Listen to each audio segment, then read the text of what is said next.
Hey, and thanks for tuning into German Chocolate Life of a Mixed Girl.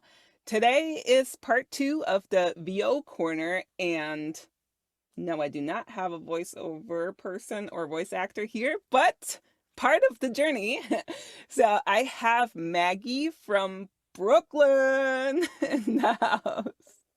Say hi, Maggie. Hi, Maggie. I didn't expect anything else.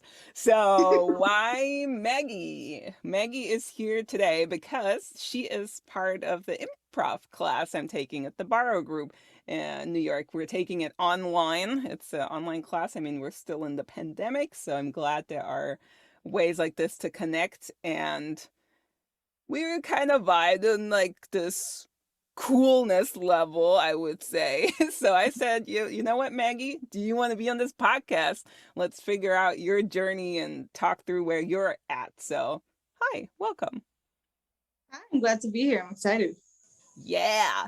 So we're talking about improv and we're almost done. Technically, we would already be done with our 6-week course, but we have a makeup class next week. It's like these 3-hour classes. I don't have it in the calendar, so just be on the lookout because I don't have it either in the calendar.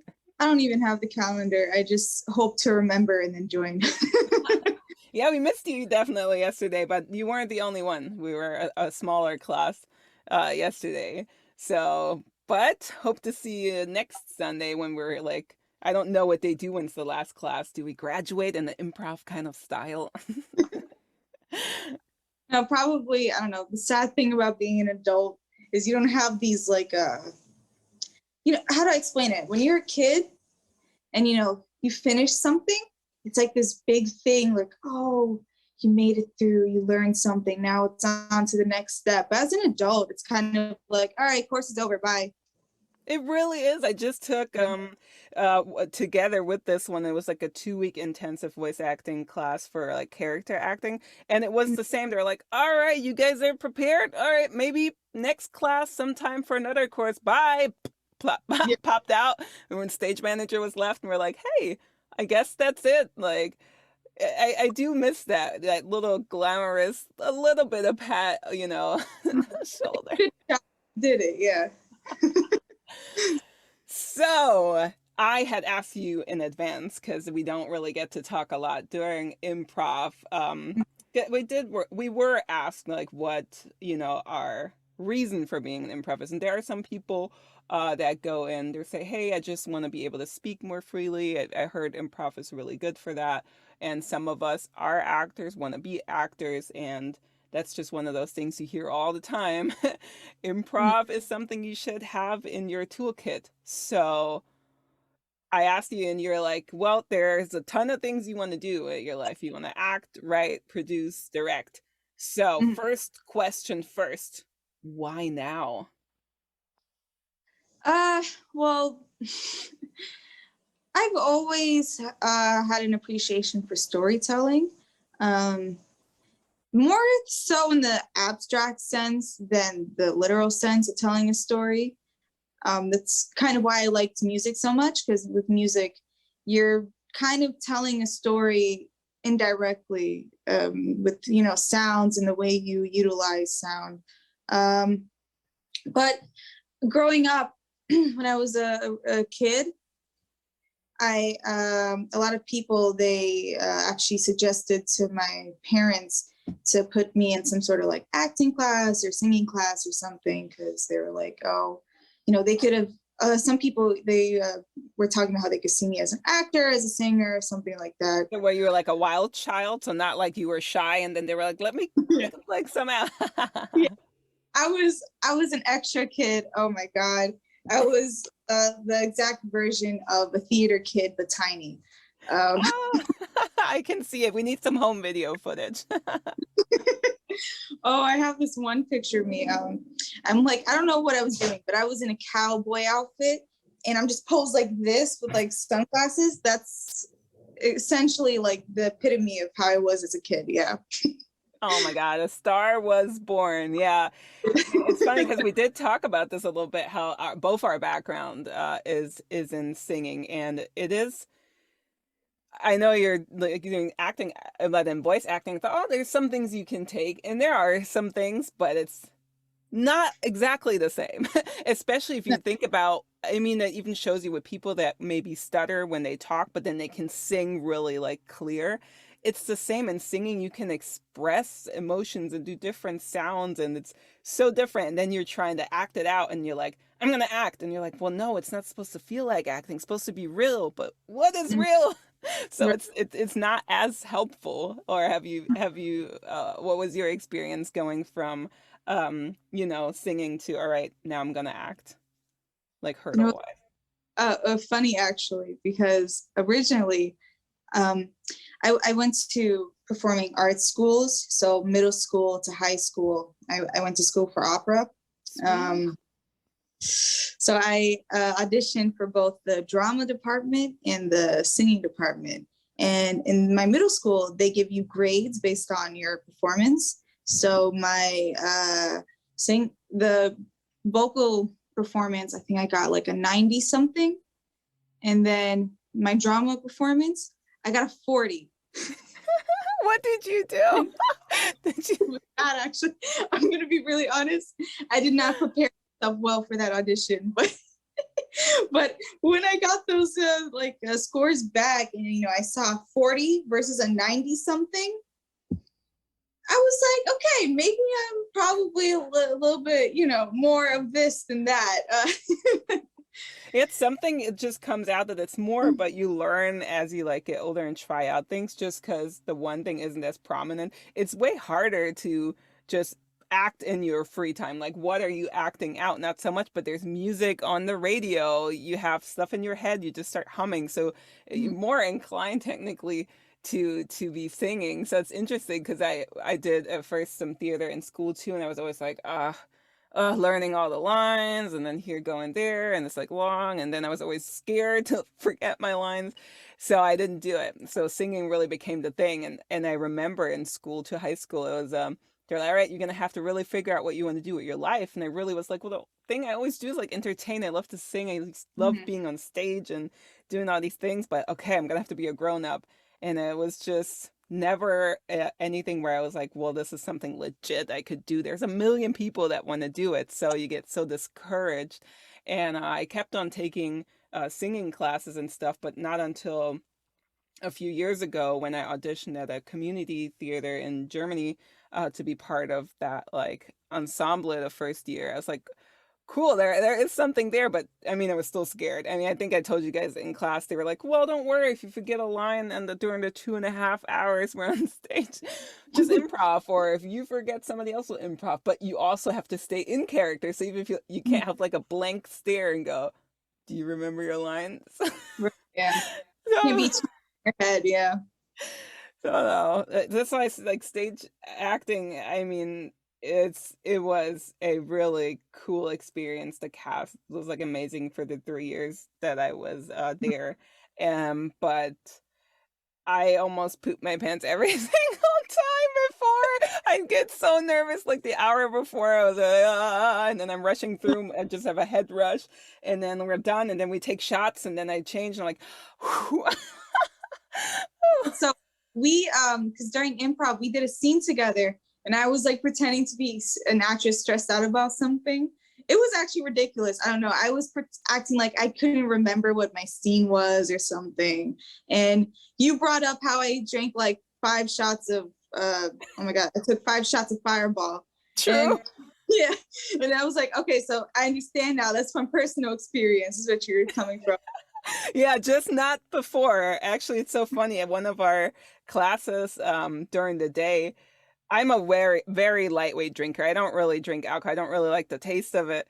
So especially shots, but I'll have like a drink. So I had during the day, a Moscow Mule. Mhm. 1 hours before our improv class, but I was feeling so good. So we got it to class. I was like, oh, and I was like, oh man, I am still tipsy 3 hours later. This is gonna be an interesting class. So no. I was out, where was I? I don't know, but I was out at some point, and me and my friend, she was like, "Oh, we should, take some shots, have fun. And I'm not really much of a drinker. I don't like the taste of it or anything. But that night I was like, yeah, whatever. It was really dark and dim in the place. So as we were taking the shots, I was just like, I don't feel anything. I felt really normal during the whole time. I felt normal the whole time. And then at some point when we left, we go down the stairs. Mm-hmm. It'll hit you. Oh God. I was like, whoa. I did not realize it was like this. That's why I call shots. And not immediately, but then you feel confident. You're like, that wasn't bad. I'm not feeling anything. And it does take a little bit to kick in. You gotta experience it to know. Yeah, that's true. Cool. So we're taking this improv class almost over. What's next? Do you have any other classes you're either taking while you're doing this or afterwards you're planning to take? So I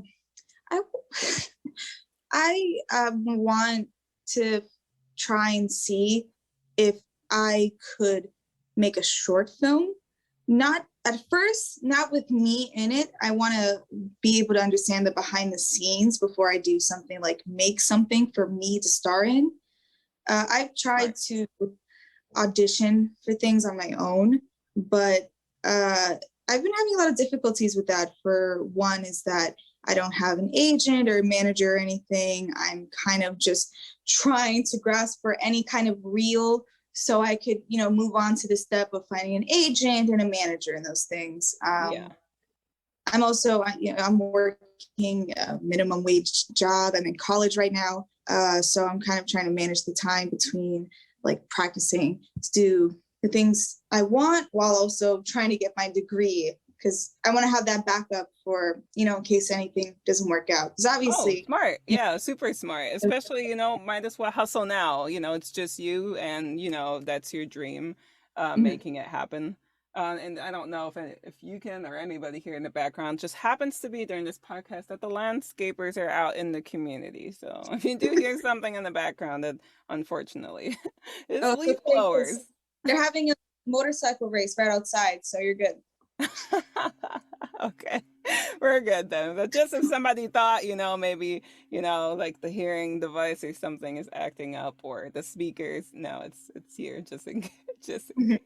But it's cool. So you have a plan, like you're working, you're going to school, and I like that you say you want to do the behind the scenes because a lot of times that really does help to understand it. I also like, even in my professional life, when I work with other departments, to really see, okay, what is your process? How do you do it? I like to understand, and then it clicks. So it's very smart because you're saying you're trying to get internships, and I know that, I mean, competition is fierce, but that should definitely never stop anyone from trying. I mean, just the amount of, even on like social media, you hear from actors and entertainers that made it. They're just like, it can take forever, maybe, but if that's what you really want, you just gotta go with it. Don't give up.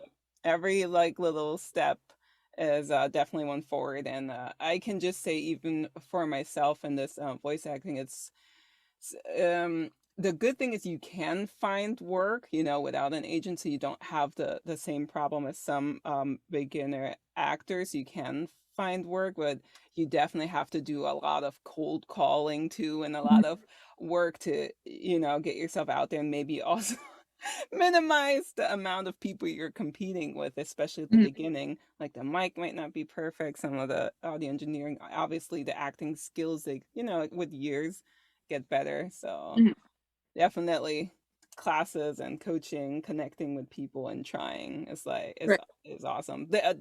I love like the acting. A lot of people don't really like the platform, but I do actually like the platform Backstage. I know it's more for regular actors. I haven't used it for voice acting, but for me, one huge problem that I deal with all the time is that they keep trying to. The only things I ever get replies for are for like trophy wife character or ditzy characters, and it's not necessarily like there's something wrong with that, but they'll send the script and I'll read it and I'm like, this is so horrible. I don't ever want to do this. Like, this is like Well, this. at least people are asking. That's a good thing. So that's like a type. People always expect you to be a type. That's just Yeah. always gonna be there. I used to always fight with that. I'm like friendly and this, and I smile a lot, and I talk to people, and then they think I might not be smart, and I might not be able to be serious, but I can be both. The worst I ever had was someone I wanted to audition for a side character. She was the description I felt was similar to me. Like she was, oh my god, she was witty. She was very anxious kind of character, and I find myself to be really good at playing anxiety. So I applied to play her. On Backstage, my picture, you have a full body shot of me, and the person reached back out to me and they were like, actually, I want you to play this character. And the title description was Busty Girl. Oh, come on. Are we still doing that? Oh, man, I'm sorry. Oh. It's like these are characters that don't even have a name. What do you it has no substance to it. So I'm kind of more at the point where I want to meet people and try to have more control over the kind of production I want to be involved in, because I can sense what I can be good at. I can sense what characters would suit me and what I think my strengths are and what I think I need to improve upon. But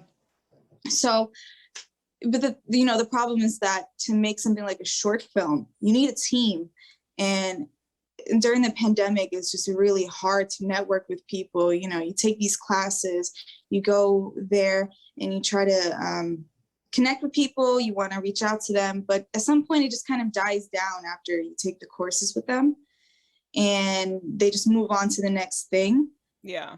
You know, if this was in the case of like, I don't know, like if you're in a conservatory together or something and you're in person and you've done productions together before, it's easier to keep in touch with them that way. But when it comes to like just doing an online class, you're there for like 2 weeks and then it's like, okay, bye. It's a little harder. Same. If you don't connect to people and actually like talk and engage, and then, even then it's hard. Like sitting next to someone and really even into like not talking at all, you get the body language, the vibe, the before class, after class. It definitely is different. So are you saying you are working with some of these college projects? Because that's like the one thing that definitely is cool. They're always, when it should be coming up, a lot of the capstone projects for people that are in film schools and stuff. And they're always looking for help too. So, and you're in the perfect spot in New York to probably find some of these people. I'm actually a business major. I'm not a film major or anything. I was originally a journalist major, and I still do journalistic writing. I run the newspaper at my school. But I chose business mainly because for when I'm applying to jobs that don't have anything to do with film or arts or anything, it's a good major. Like it's a good major for like those jobs. It applies to a lot of different things, and it even applies to doing productions and being involved in art, because you want to make money off your art, you need to know how to do business. So 100%, I agree. Like business and marketing and project management, like all these things that I have on my professional resume, they're so helpful. I organize everything, how my like audition tracking, project tracking, and my when I cold call, like my list and roster and my like income and expenses, and everything's there. So all that counting stuff, and they have all this stuff in here. So to know the business side is super helpful. It's always smart to be involved there, because everything else, what you're passionate about, a lot of times you can learn without having the actual degree too, because you're just really passionate to make that step. No one's passionate about business, so that's smart to be forced to take those classes. to be honest, business, it's not like it's not crazy difficult. It's just kind of boring sometimes is all. but it's still good information though. It's still a good process to go through, so that if once I am able to be involved in producing something or being involved in a production of any sort, I can be able to understand payroll. I can be able to Hmm. understand budgeting, which is extremely important because we're not trying to go in debt over here. Uh, Nope. And really knowing you don't have to work a minimum wage job anymore while trying to achieve like your dream is super helpful. Like I can't even imagine if I would have to work two, three jobs to like support my family while doing this. It would definitely be even harder than it already is. So having the luxury of, having professional experience, in the business project management world and working with a company that where you can be flexible. So if for some reason something comes up, like, oh, I got to do this audition now, or there's some recording that needs to get done, I can flex my hours and I know I have a steady paycheck and people that support me. So support system, like at work and family, is also super, super important to have people that are honest with you, but people that also kick your butt when you're like feeling like you're not motivated right now. So right. what like motivates you? Like who or what is the thing that keeps you on track besides yourself? Because yourself's important. So in a lot of ways, I would probably say my mom. She does support me a lot in the things I want to do. She wants me to be happy, and she believes in me, which is something I need someone to believe in me. If you don't have that, it becomes much harder to find faith in yourself if no one else finds faith in you. But I also kind of struggle with that a little bit because, you know, I'm a different generation than her. She's, straight from Albania. I was raised in America. Obviously, I'm Albanian. I still have, that's my ethnicity. Like, that's my culture. Obviously, I'm not trying to say something derivative about my own community. That's not No, what I'm I'm trying. glad you are because I always say that. I mean, my podcast is called German Chocolate. I'm clearly both German and American, and I love it. Like, that's a superpower to be more than one. So I think it's great that you're definitely embracing it and not trying to. Yeah, but so culturally though, it's very different from each other, and especially during the time that my parents were growing up, because they lived during a dictatorship, where a lot of things weren't allowed and you couldn't discuss certain topics and certain things. And I'm very involved in civil rights. In high school I was much more involved. Now I've kind of taken a little bit of a back seat, but I care a lot about BLM and LGBTQ rights, Native American rights, those things. And discussing topics about, mental health and Hmm. on in society at the moment, it can be a bit difficult to discuss serious topics like that when you're, trying to discuss it to someone who is from maybe a different generation or was taught to think about these things differently than how I was taught to think about these things and discuss these things. It becomes this sort of discussion where it's no longer a discussion, really. It's just one person has too much pride Hmm. over their belief systems and their own biases. And so it becomes a bit hard to open up about what you want to discuss and the topics you're interested in. So I'm on one hand, I do have my mom as a support system, but also I don't know. I don't know if I want to like have her read my scripts. You know what I mean? Oh Like, no, no, no. Ariana Grande once said something really funny when she wrote like her last album and it was like 34, 35 and stuff. And she's like, oh no, like my mom, like don't listen to that. She like walked in or something like same. I can't imagine. I mean, I'm glad with a lot of the voice acting, unless it's like dubbing for some foreign film where it comes up, you can definitely choose not to have that. What is it? NSFW, not see suitable for work or something like where you can like where you because I oh my God, I had to record like for a stop motion video for YouTube as like a character and she's like a little girl and she's like scared and so she had to scream And so, first of all, screaming can always sound a little different sometimes, especially for girl screams. And then, like, as the little girl, so it's like more high pitched. So, as I was recording, I was like, in multiple takes, I was like, I hope my neighbors are not thinking I'm doing something else over here because some of the screaming can definitely also sound like something else. And I'm like editing out, oh no, this one's inappropriate. Okay, that sounds more like a scream. So, already that I'm like, my neighbor like came over. I think I even said it in the last episode too, like over, and I was like, just to let you know, if you hear anything strange, we're not like arguing, nothing weird is going on in here. It's just voice acting. So I definitely know what you mean. My mom's like really supportive on all my social media networks, on my TikToks and Instagram and everywhere. So I'm always really conscious of what I post 'cause my mom sees everything. So I'm like, Right. hey, she's like supporting me, but some of the things I might like have to be like, all right, so I'm gonna post something and I'd appreciate if you just don't like it. I hear you. Even with because with voice acting and dubbing, because I love cartoons and anime. Like that is my bread and butter. Uh, I mean, right now I'm focusing more on live action stuff, but I love animation. I respect animators so much and voice actors, like, whew. But yeah, so I was seeing, like, you see clips from when people are doing anime dubs. Oh my God. I can't even imagine having to do that at home with neighbors around because you're hearing this. Yeah, because you're really like you going up and you're like ah, and then you're like Yeah. splashing and doing all this stuff, and I'm already like okay, and then you gotta like if you're out of breath, like warm up, like go run and stuff a little bit before you record. I'm like, I hope I'm not stomping for the neighbors downstairs, but I gotta be out of breath for this one. Uh-huh. It was with voice acting, honestly, I know there's a very big distinction between voice acting and live action acting, but they both require similar skills. Hmm. You're still acting. When you see voice actors in the studio, they're visibly acting. They're not just there sitting doing nothing while making sounds. Like they're moving.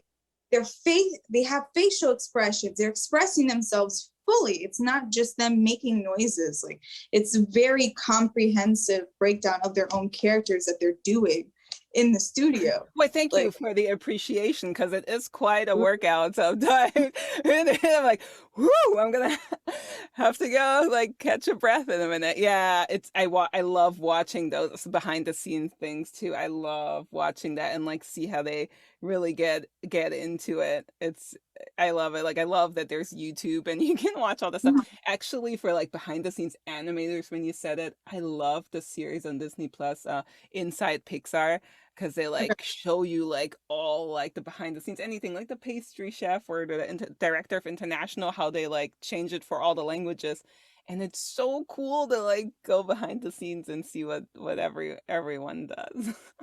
the only thing about actually haven't watched the series talking about on Disney Plus. I might now though, because it sounds like it might be cool to watch. It's super cool. They're like short episodes and they show you like a lot of times with some of the movies, and some stuff is really like the background. I watched it over and over a few times.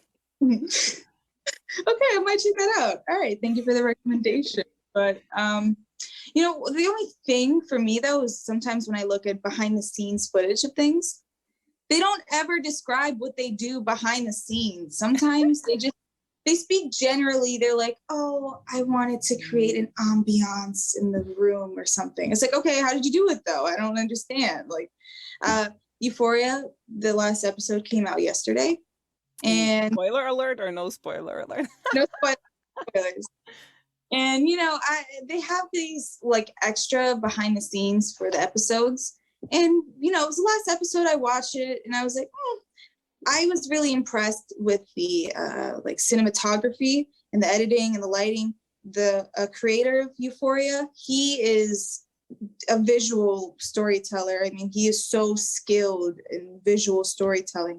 Every episode, I do have some criticisms of Euphoria, but he is an amazing like visual storyteller, and he has so many good points to make. Like his mind is just insane to me. And so the extra came up and I was like, okay, I want to like see what he did behind the scenes to like do all this, because it's a lot to produce that to make what he made, that was insane to look at. So I wanted to know, how did he make the lighting like that? There was a scene where they're showing two people hugging each other in the past and in the present, where they're spinning around them hugging and switching between them in the past and in the present. And I just thought the editing on that was so impeccable, and the lighting and the I forget what it's called, but actors, they have to make their mark. So the position that they're in, like the choreography, I think. Yeah, choreography. And I just wanted to know what went into doing that, because a lot had to be done. Oh my God, a lot had to be put into that.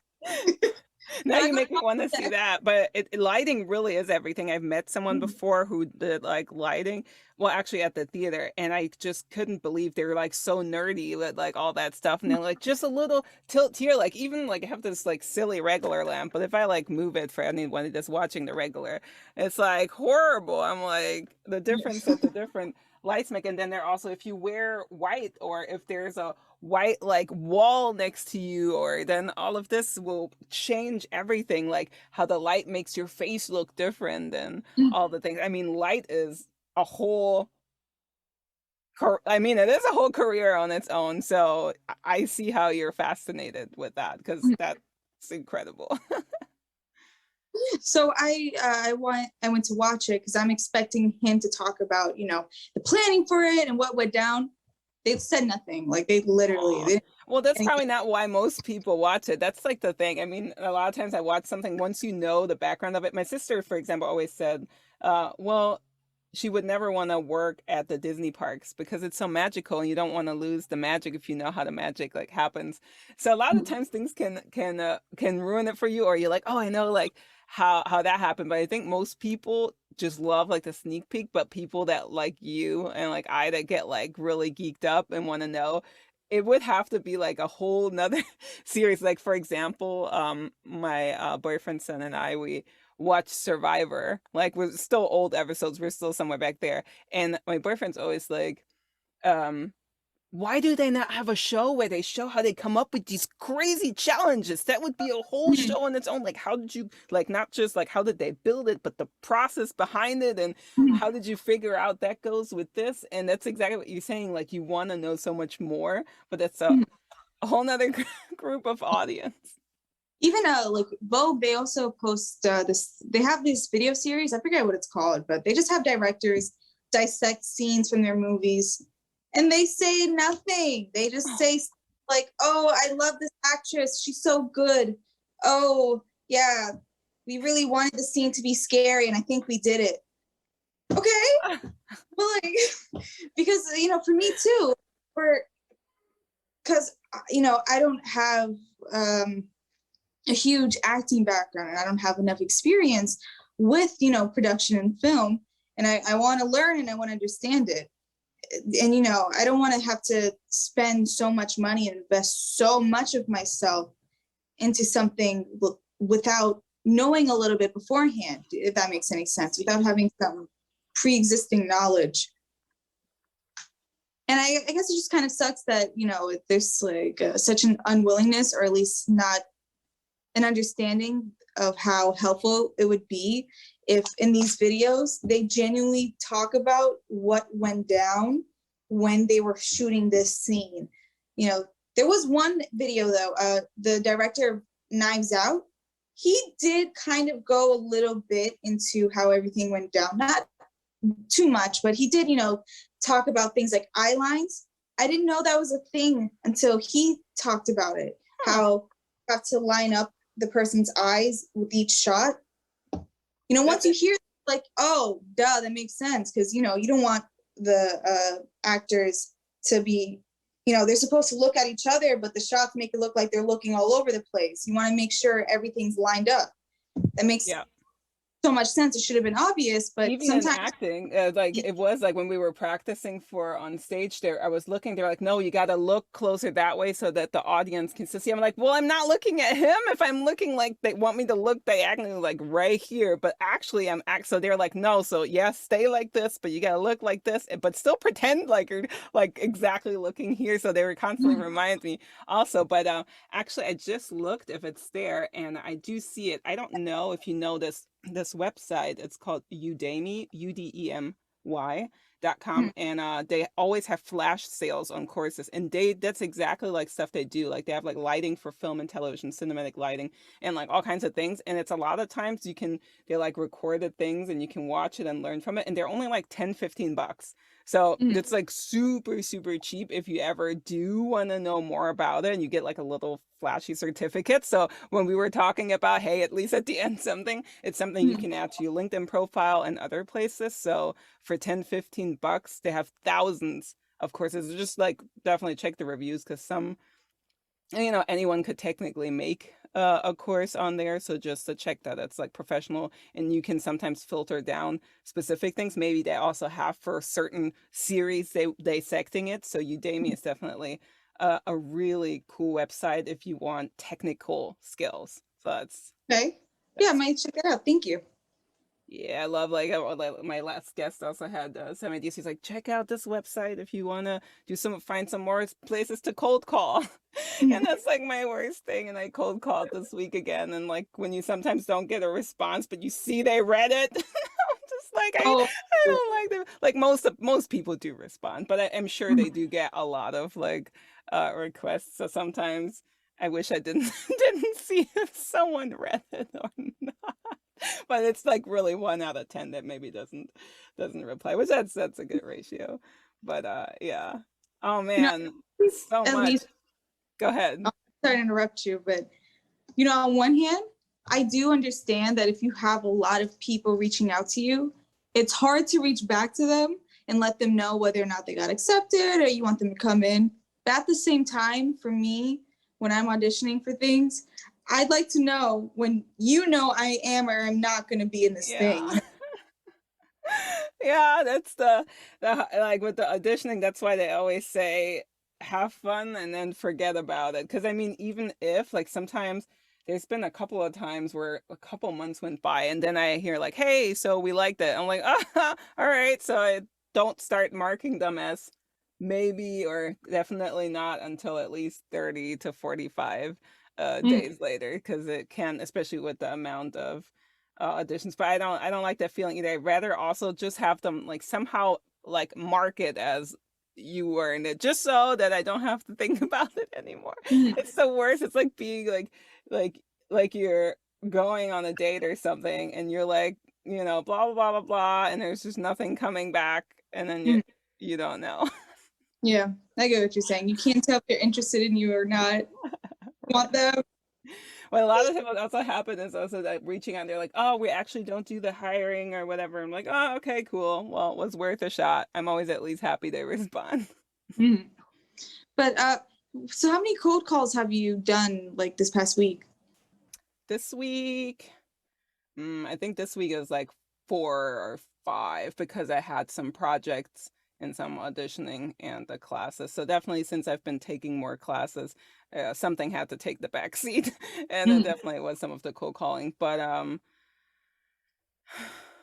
I do try to at least within the week do 3 to 5 just to stay in that ratio. But sometimes it's hard to find the right stuff because I don't just wanna. I really look at the stuff too. I'm like, oh, okay, Yeah, this looks like something I want to do. These people seem like something, and it's not easy to find some of these indie projects that are not union jobs or potentially union jobs. How right. about you? Do you cold call? No, I haven't done cold calls. I actually haven't been submitting auditions for like a couple weeks now, mainly just because I've been stressing about like my classes coming up, as well as I've been practicing writing. It's kind of just been this cycle of where, there are these different skills that go into this one big thing I'm trying to do. And Yeah. so like this cycle of like, okay, I do this and then I do this and then I go back to this and then I come here and then I go back to this and da da da da, so on and so forth. And so, you know, it's harder when you're in a pandemic. If we weren't in a pandemic, things could have been so much easier for me. I probably would have been able to have more real footage than I do at the moment. Because that's one big thing.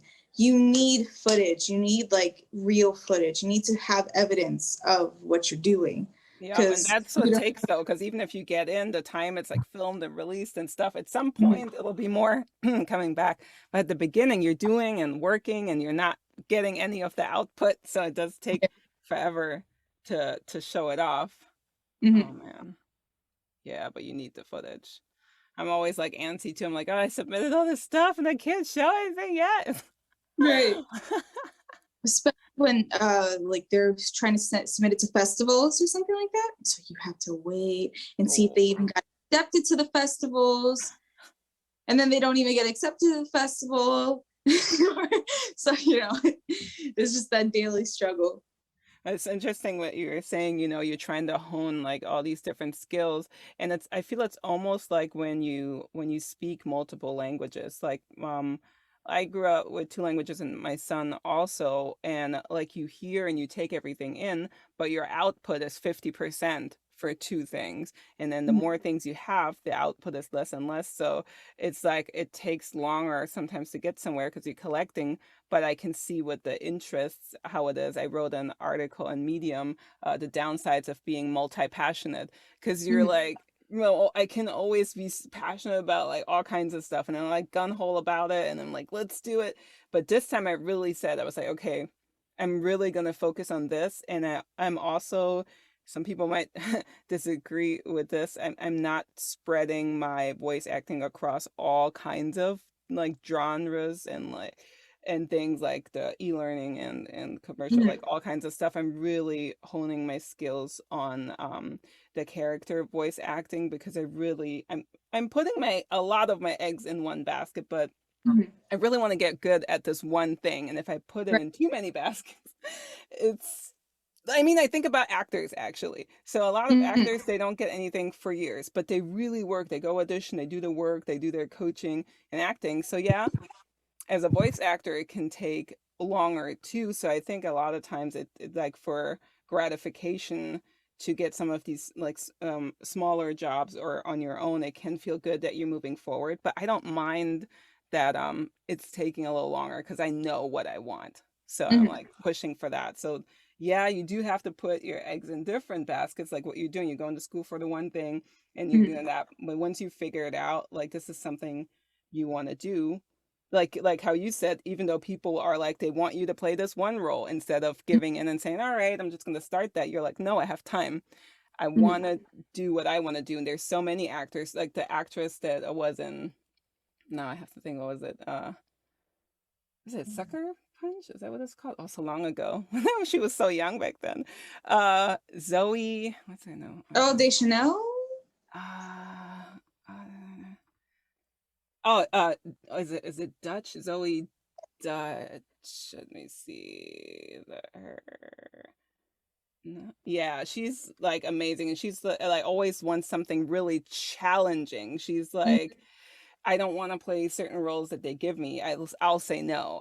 This is like the kind of I want to be a serious actor, not in like a real actor, but like roles that challenge her more versus like I'm cute or a romantic comedy or something. So once you know what you do, I'm on your side. If you know what feels right, do what feels right, right? Yeah, pretty much. And especially, you know, because there's a lot of like general like, oh my god. Yeah, I hear you. Generalization. People generalize you a lot.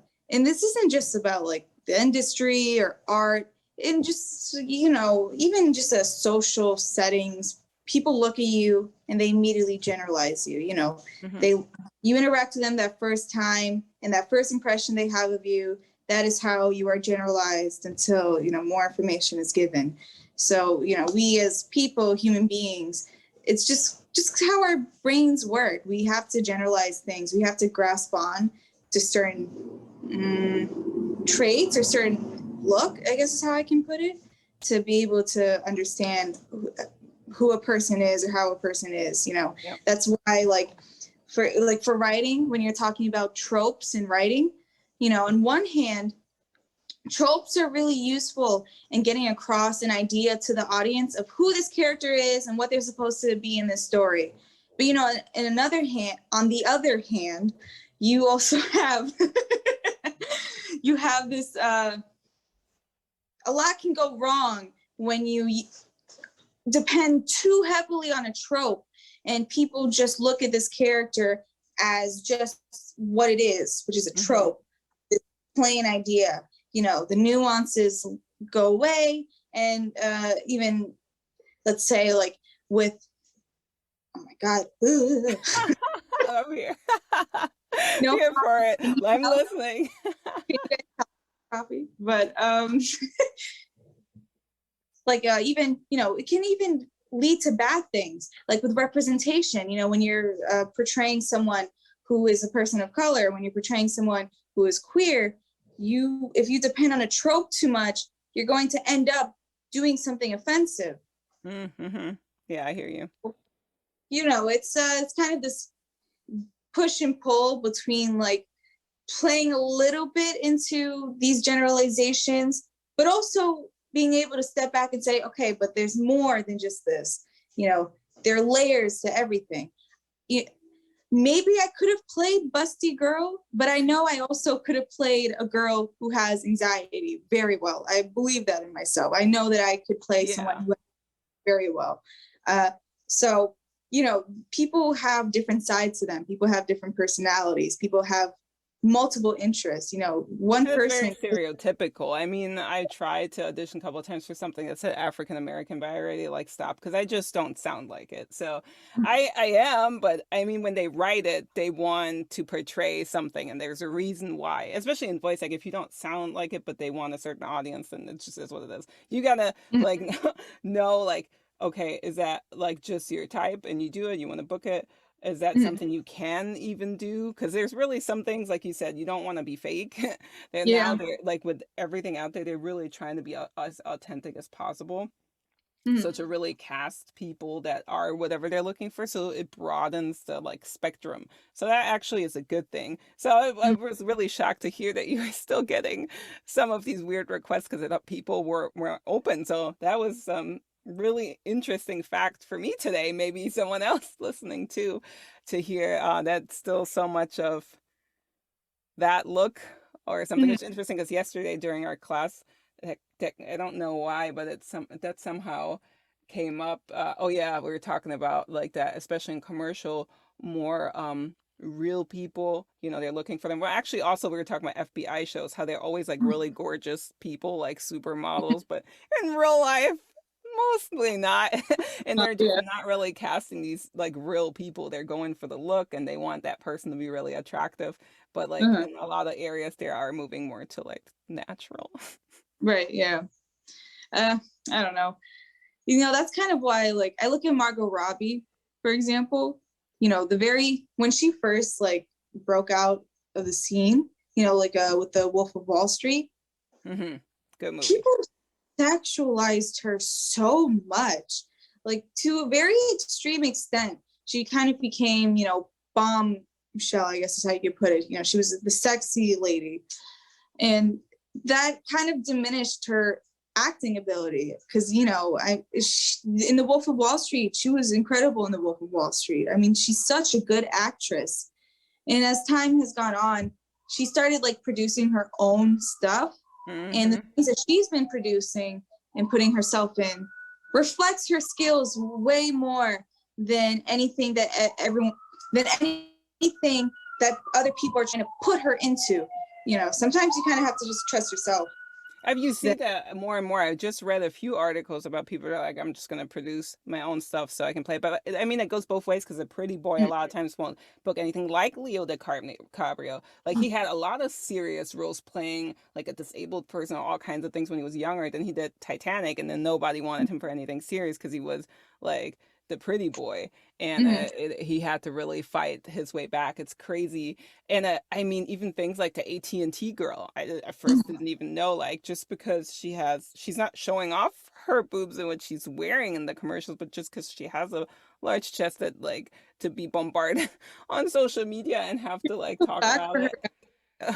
I feel so bad for her because she really, I think she actually started directing the commercials herself now because Mm, can't, like, she doesn't want to show. I remember she said something like she doesn't want to show full body shots of herself because if anyone doesn't know, essentially the AT&T girl, I don't know her, I don't remember her name, but oh, okay. she's a brunette.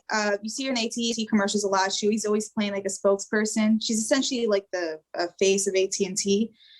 A lot of people, followed her on Instagram and looked back on some stand-up she used to do, and in it you could see her whole body, and people started going crazy, like, oh my God, she has mommy milkers, like her boobs are so big. So they started, Crazy. spamming her social media with comments like, mommy milkers, give me those mommy milkers. And at So first, rude. it's kind of silly at first, but it started escalating more and more as time went on. It kind of went from this like couple people trolling to this large like oh my God, this large scale of harassment against her, because it was no longer just like a couple people just saying, oh, give me those mommy Yeah. milk or whatever the hell. I just looked They her up to Milana.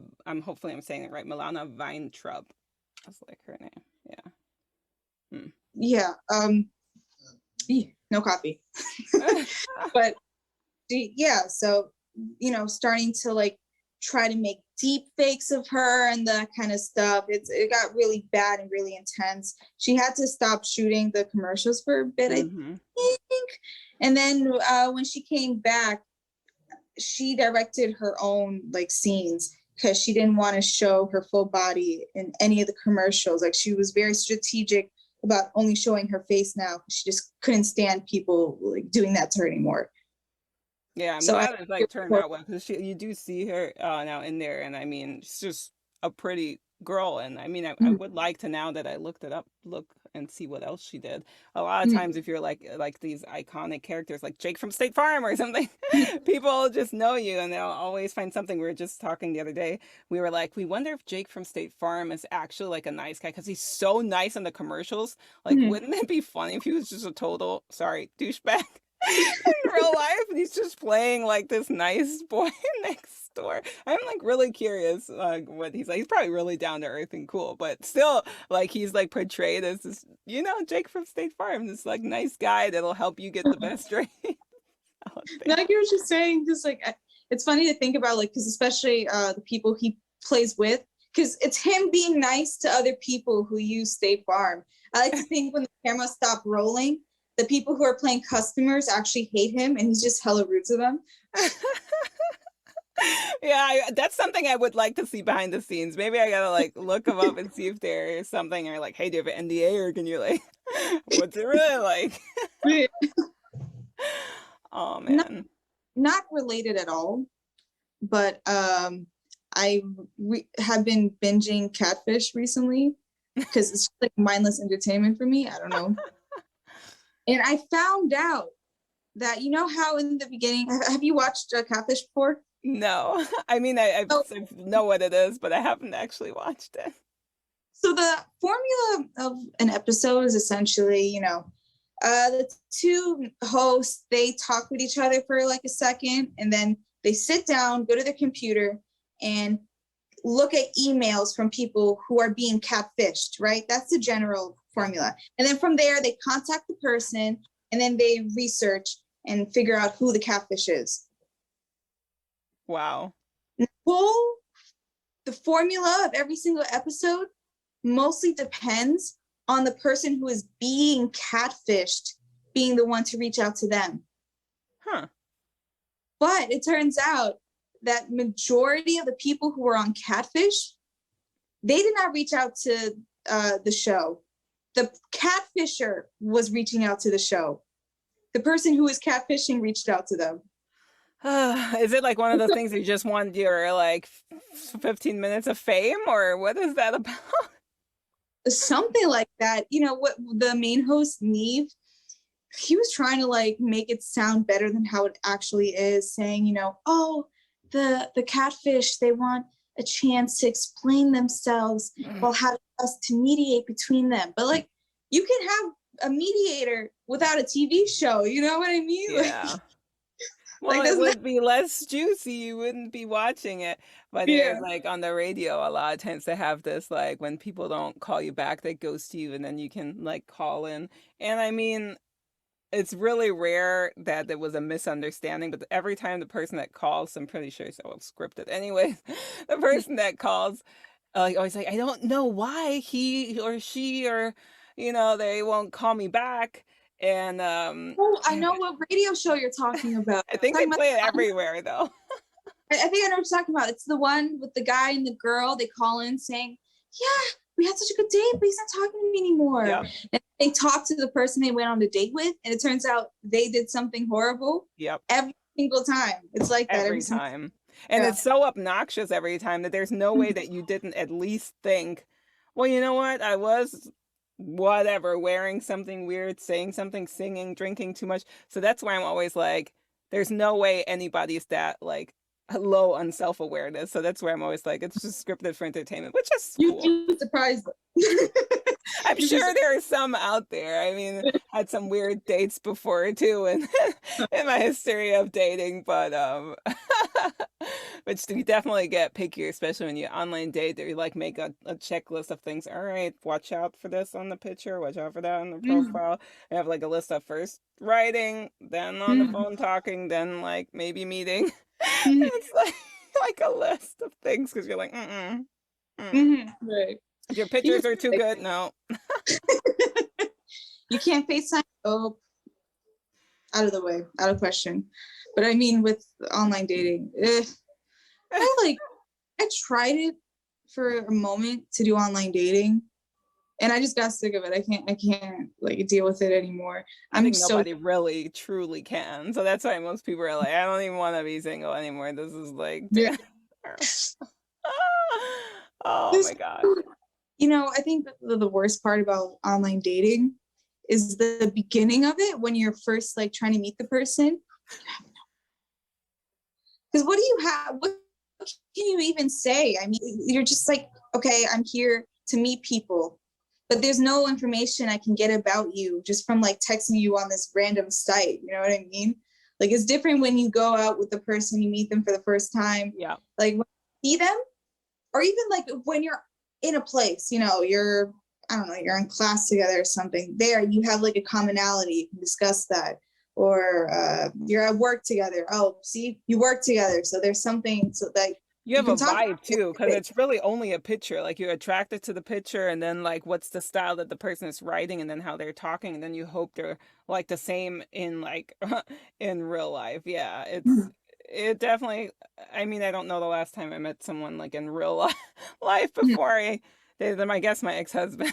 we that was like one of the things he said. Like we were in the military and we were in the same unit, and so that was easy. But anything after that was online dating, and then even my boyfriend now, it was a good catch.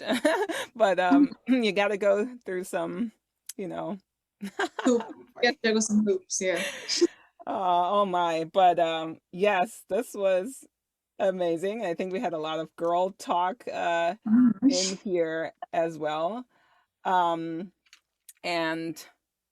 yes, thank you for hopping on. Maybe we'll have a checkup and get back together and then see where you're at sometime from now. This is an ongoing podcast. It might not be very regular when episodes post, but this is a life of a mixed girl and the people that are in my life and the things that we do, I definitely want to check back in. So I mean, we are connected on Instagram. Oh, where would somebody maybe find you if they wanted to, if you wanted to? I guess I primarily just use Instagram, so you could just find me Maggy Arda, Maggyyarda. I'm also on Backstage if any casting people are out there, though I doubt it, but putting that there.